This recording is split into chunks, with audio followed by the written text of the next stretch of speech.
for the invitation to be a speaker at the Economist Forum today and to speak about the future of money. My name is Dr. Ruja Ignatova. I hold a Ph.D. in law. I have always been very interested in financial services and worked about 6 years with McKinsey in Eastern Europe, actually when the crisis hit us really, really bad. I was spending my time in Russia with Sberbank, and it was an interesting time. I want to speak today about, as I said, the future of money, the future of payments, and I am, how to say, a bit sad to listen to the speaker before me, who are having such a gloomy outlook, focusing on all the issues that the region faces, and showing us a future where we have to do a lot of catching up in Eastern Europe, a lot of work, a lot of tasks, a lot of issues. So I would like to take a bit of a different approach. I would like to show people that Eastern Europe can innovate, that Eastern Europe can bring growth, that we are not just a follower country catching up, but actually that we also can show the world that we can do a lot. Our company, which is very young, 1.5 years old, actually writes history currently with cryptocurrency. OneCoin currently reached a market capitalization of $1 billion 3 days ago, which makes me extremely proud. And we have a network of 650,000 users over 190 countries, and we come from Eastern Europe. We started actually in this country, we had the idea in this country, and we do not only describe the future of money, actually we take a very active approach of shaping the future of money. So, Southeastern Europe is a very good place to live, and I'm born here. I have been not raised here the whole time, but I feel home here. But however, even we cannot take an isolated approach and see ourselves as an own microcosmos. The world is getting smaller and smaller. We are living in a world with globalization. Technology is developing at a speed that makes me dizzy sometimes, seeing what happens around us. And all the innovative companies like Facebook, Google, Apple, all of them, unfortunately, are either not even coming from Europe, or like we are just a follower and just saving all our money in Eastern Europe, which is a lot of money for us to go and to buy the newest iPhone outside. So with globalization, the world becomes much smaller, much more transparent, and the needs of consumer and of companies actually change a lot. We have a lot more needs for cross-border transactions. Even as a simple customer, I have to do a lot of shopping, a lot of things outside my country. So of course, this is a need that we need and we have to address with a company. So what is the future of money? In my opinion, the future of money, or a big part of the future of money, will be outside the banking system as we know it today. Traditional businesses either will change or new entrants will come in the market. One of the most spectacular entrants that I've been following now for about 5 years is Bitcoin. Now, Bitcoin is a cryptocurrency, the first cryptocurrency, the biggest cryptocurrency currently.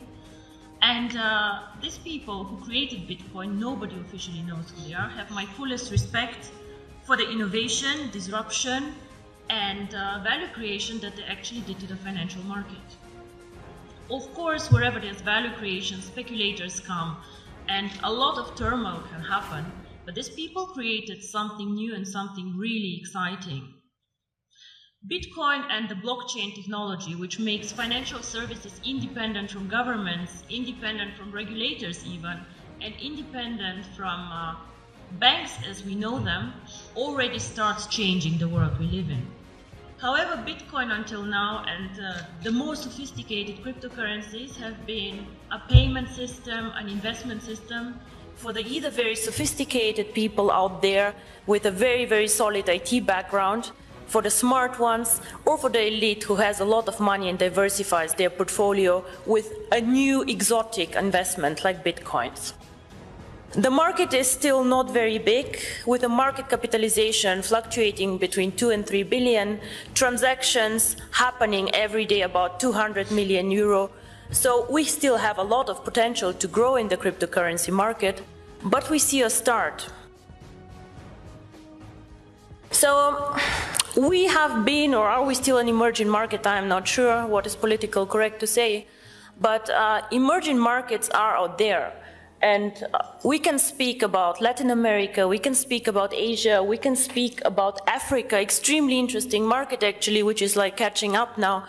And we can speak about also the small Asian countries. In all these countries, we have an issue that we also had here actually, a lot of people who are underbanked, unbanked, or just forgotten by the big players. Why? Because they're poor, because they have needs that are not that interesting in the transactions, or simply because some of these people do not have proper documents. I have been in countries where people, every one of them has a smartphone, but has no proper ID card. So how do these people bank? I have been in Singapore and seeing Indian people working very, very hard to support families in India. How do these people send money to their families and to their loved ones? Remittance business in Dubai, all the Filipinos working there and pushing economy. What do these people do? What they do is they either go to a bank to do foreign exchange, they go to a Western Union outlet, and they pay high fees. Because why? We as a financial sector charge always most the ones who are the poorest, who are like the ones with the needs that nobody else can serve. If you're an affluent customer, if you have a lot of money, the banks will fight for you. They'll give you cards for free, they'll do their best to make you happy.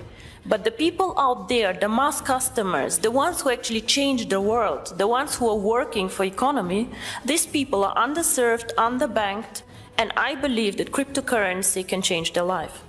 And not only me, actually, I think Bill Gates believed the same and said that cryptocurrency can make a huge difference for emerging markets. So, what is really the future of money?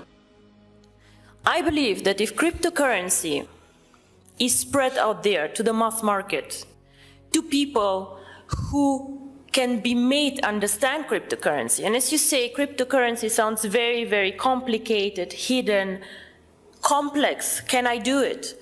If we manage to make cryptocurrency actually accessible to people out there who are smart enough to understand a smartphone, who are smart enough to move and to work in an Asian country, if we make it simple, we could become actually the next mass phenomenon, like Google, like Facebook, become a network of active users.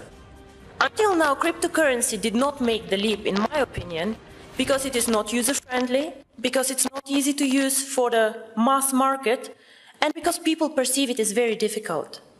So the person or the company who makes it actually to make cryptocurrency easy to use, accessible in the markets that need it, and this is not the US, gentlemen, this is the emerging markets where people want to work with it, to use it.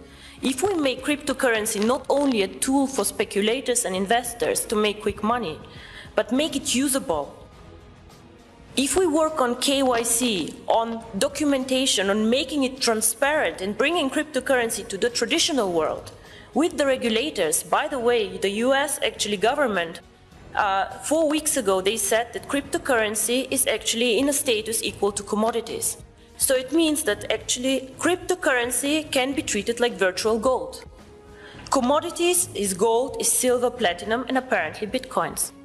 So the future of money can be searched, I think, outside the banking system because we are still more flexible. We do not fight the issues that the banks have. And because we think that the next big thing is based on technology, on the internet, and on the network phenomenon that we see in all these big companies out there.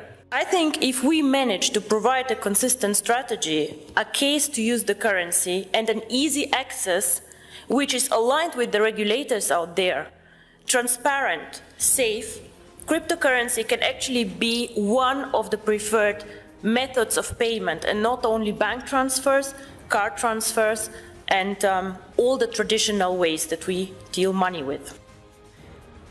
My future, or my vision actually, is the one card, making cryptocurrency one currency like the euro, like the dollars, that you just can go and spend with your card, which can be a Visa, MasterCard, China Union Pay, whatever.